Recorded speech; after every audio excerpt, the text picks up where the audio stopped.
Hello and welcome to the Ferret Business Podcast. I am your host, Yemi the Ferret, aka Yemi, and with me today is the husband and wife duo who vlog with their family and have reached over 1,000 supporters recently and are rapidly climbing towards 2K. Today I have the privilege to introduce Jason and Wendy from the YouTube channel Dakota and Family. Welcome to the podcast. Thank you, Yemi. Thank you, Yemi. Their social media information will be in the description, of course, along with a link to the Autism Speaks Foundation website. So, Jason and Wendy, how are you this evening? We're good. We're good. So, I guess the first question I have for you two is, how did you meet? Was it love at first sight? It was love at first chat. Remember those old chat rooms? Yeah, on like AOL. Yeah, right before we ever thought about getting together, she got me at first thong sighting. The true story is that I told her before we even started a relationship and we were just starting out, is I said, I'm going to marry you one day. We're going to have an 8-pound, 11-ounce baby boy, blue eyes, blonde hair. My predictions came out true. Wow. You're like a guru.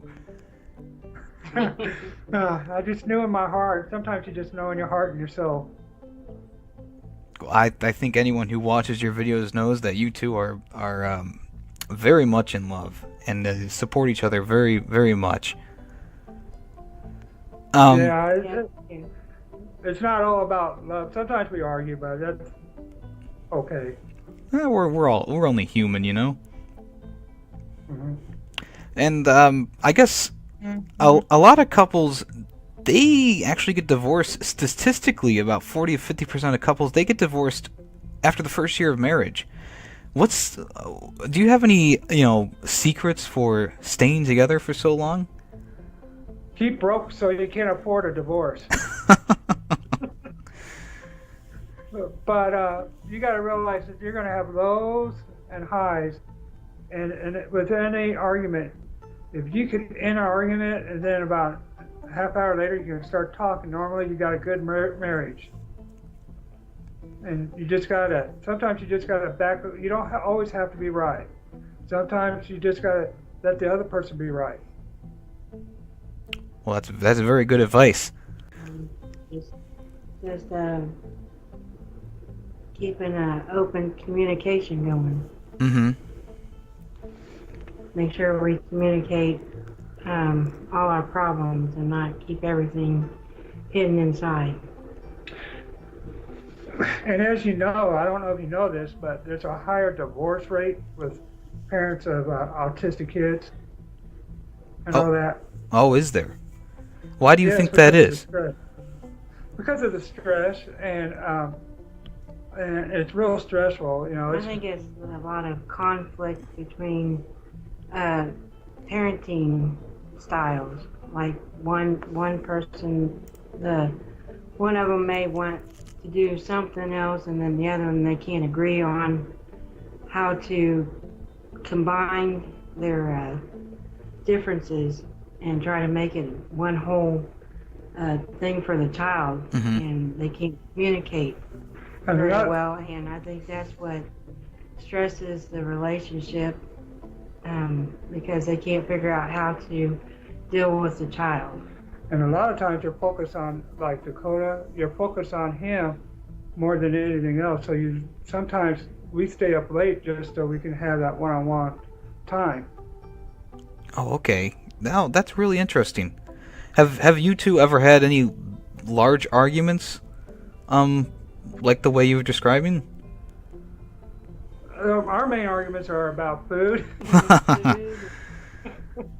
So like, what are we gonna eat tonight, and trying to figure out who's gonna pick what to eat. Now, we do get frustrated with Dakota's education, life skill. I'll call it life skills education and everything, and so we get heated and we get.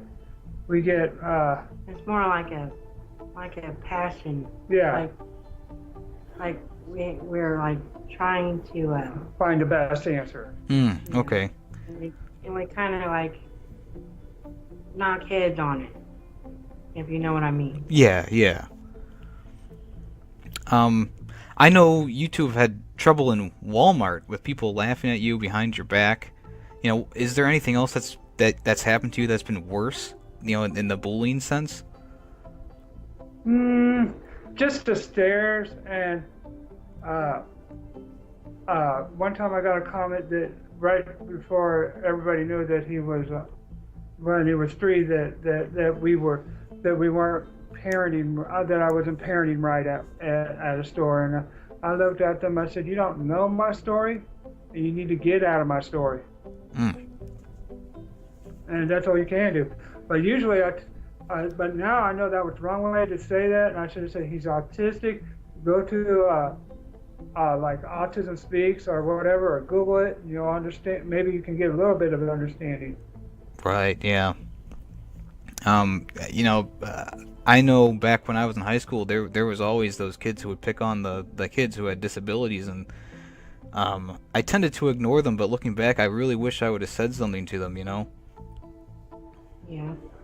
Well, it's hard because, you know, it's easy to ignore something than to tackle it when we're kids, and it's not nobody's fault. It's just a person's mind doesn't mature until they're about 22. No, we're still growing our brain up until then. And that's what my mother always would tell me. She's like, "You're not mature yet until you're 21." And I was like, "Okay." That was me back in 16 years old. There's scientific proof through the growth of brain now. Yeah, that's she was in college courses back then. She was really learning about those things, and she was giving me the business with textbooks. So one of the things that I know maybe people haven't said it to you directly, but I know one of the things when I first started watching your YouTube videos, in the back of my mind I was thinking, you know, what other people could be thinking, and I was thinking that people were probably going in the back of my mind. It's like, what would you say to people who would come to your channel and say, "Oh, you're just exploiting your son's disability to get views, or do this or do that"? What would you say to those people if they ever commented like that? We have actually had one person comment like that. What we did was, since we don't waste our effort, our time, in answering it, we filter our comments to protect our emotional well-being. We don't have time for that, and if they think that, there's nothing I can say that will change their mind. I know so you. What we do. That's okay. Go on. We just filter the comments. We just filter the comments because sometimes our kids do look at it. Our older kids. That's a good idea. That's a great idea. And I know you two have been live streaming on YouTube more and more as it goes on, and there's been a really good community that's formed around your channel. How does that make you feel? Let's start with. It makes us feel pretty good that we actually have like people that are supporting us and like understanding what we go through, and are actually starting to learn more and more about autism awareness. And the way you get good live streams is you know a little bit about your viewers. If they're a YouTube channel, you say something specifically that pertains to their content and praise them. You can literally, after a while, gain subscriptions just doing live streams. But you got to know your viewers, and you got to be a community. Yeah, that's very true. That's very true. And it's hard when you get bigger and bigger. I'll tell you that right now. Yeah, is it getting harder for you to actually interact with the community yet, or are you still able to keep up with it all? We can keep up with some, but it's getting harder and harder to view all our supporters' videos, but we try our hardest. We try to hit one channel a month, a week, and after, and we also try to do a lot of Twitter support, as you know. And I figure if we can't get to their channel that way, I'll support them on Twitter or social media. Yeah. It's hard though, but we don't. we go through each comment, and if there's a new subscription and they don't really ask too much for a subscription, we'll go to that channel and we'll look at it. And if they took the time out to really comment in detail, I guarantee you there's a red button that's going to be pushed. Yes. And we always view 2 videos of these. Well, that's great. So I of course, I always appreciate when I see you guys on the channel. I try and always support back as well. But it's kind of hard too, because with Dakota, like coming up this summer, it's going to be really hard to keep up that support. So, speaking of Dakota, I was wondering, when did Dakota first show signs of autism? Well, he started missing developmental stages right off the bat, so that was an indication of cognitive delay. And then I'd say when we first, looking back at the videos, probably about when he started flapping. What age did he start flapping? Probably about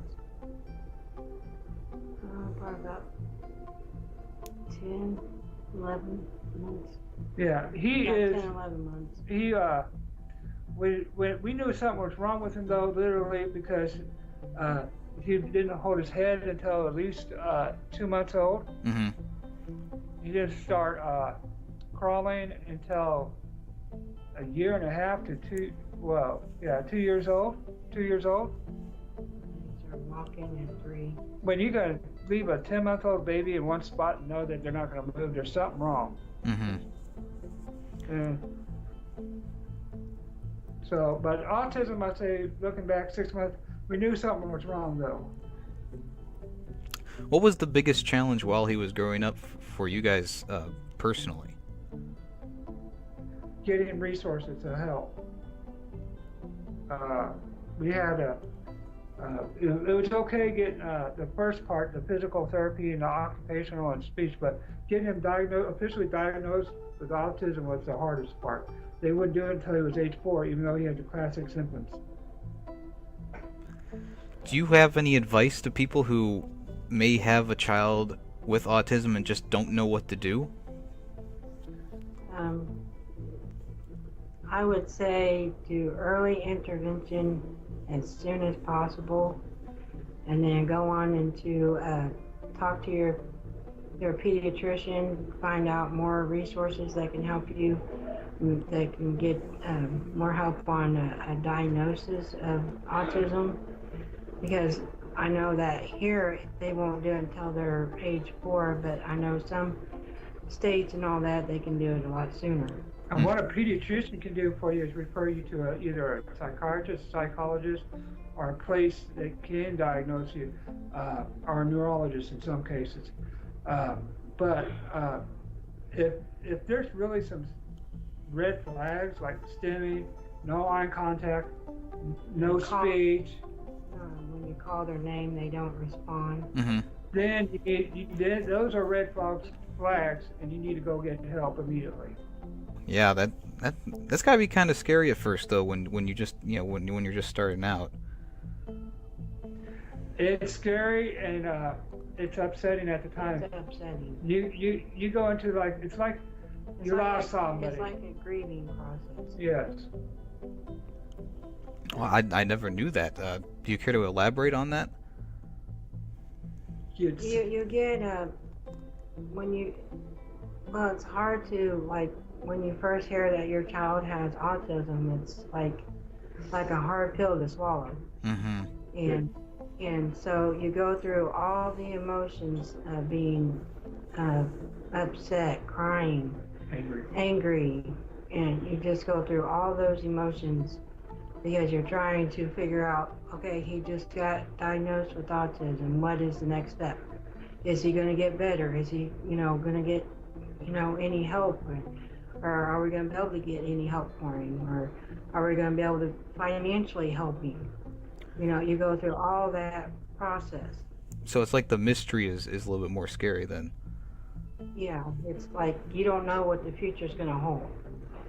And I gotta say this, is the one thing I knew immediately was that I wasn't gonna have a normal father and son relationship where I could go watch him play ball, throw a ball to him, I'm lucky to get them to roll a ball to me now. So that was upsetting me. Well, yeah, I understand completely.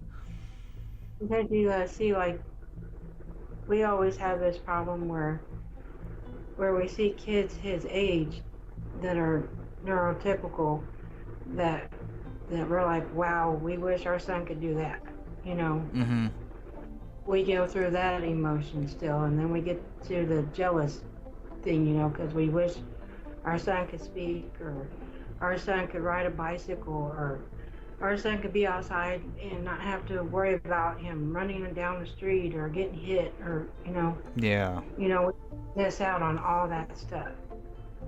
And since he's nonverbal, we don't trust anybody to watch him, so we miss out on dates and all that. Because he can't tell me if somebody's hurting me. Mm-hmm. Hurting him.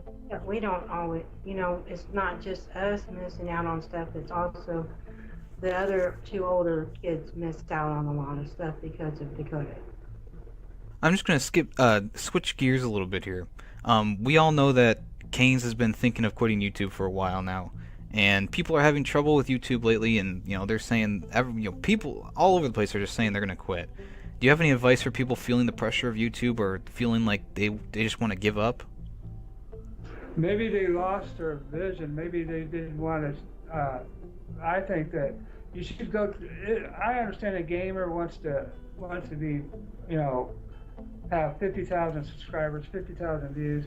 But if they would do it because they have the passion to share their content, to share what they play with, and go with that viewpoint, and that it would be a little bit better that way. Because if you're doing it just to try to be popular, you're never going to enjoy YouTube. That's true. That's very true. We came to YouTube to basically share our story because our family alienated us. We have no emotional support. We have no family, we have no friends. Not in town or anywhere. So we try to keep that viewpoint. And we have a saying, we're perfectly imperfect, and we deliberately said it that way, misspelled that word, because we're imperfect, and we don't care. We just want to share our story, be friendly with people, and we found acceptance that way. Well, that's awesome, and oh geez, I can't speak right now. In itself, it's very it's a very positive message that you guys are putting out there, and I think if more people accepted each other the way they were, the world might be a little bit of a better place. Yeah. Yeah, I certainly can understand the passion to succeed, but when it overtakes the enjoyment of what you're doing, then there's something wrong. So, what has been your favorite moment on YouTube as a family so far? Having all the support. I think that, and then I also think that my favorite part with YouTube was being able to support others. I mean it. I shout it out. Now we're able to help people get their milestones when they're close to it, either on Twitter or whatever. And we're still learning Twitter. I'm still learning Twitter. I'm the type of king of Twitter. But the key thing with Twitter is hashtags, and go to those support pages that you can trust, that will not be just sub for sub. Yeah, sub for sub. A lot of people do it, and it just creates a dead channel. Yeah. Yes, it does. Well, I think you already know which video is my favorite on your channel, which is the spicy noodle challenge video. So I just had one question about that one. Can you describe the pain of that spice? Let's put it this way. I think a visit to hell would be more pleasant. I mean, I took one bite and I thought I was possessed by Satan there for a minute. It's pulling you down right there. Felt like your mouth was like an inferno. Wendy, you actually did pretty well with that. You even said it was good at the start. Yeah, it was, but then once I stopped, that was it. That's when it hits you. I didn't know porcelain could melt after a day. I think this is going to be the last question for today. But is there anything that you've recorded or vlogged about that you've said, we shouldn't put this on YouTube, or we can't put this on YouTube, or maybe even YouTube can't handle this right now. We need to wait on this.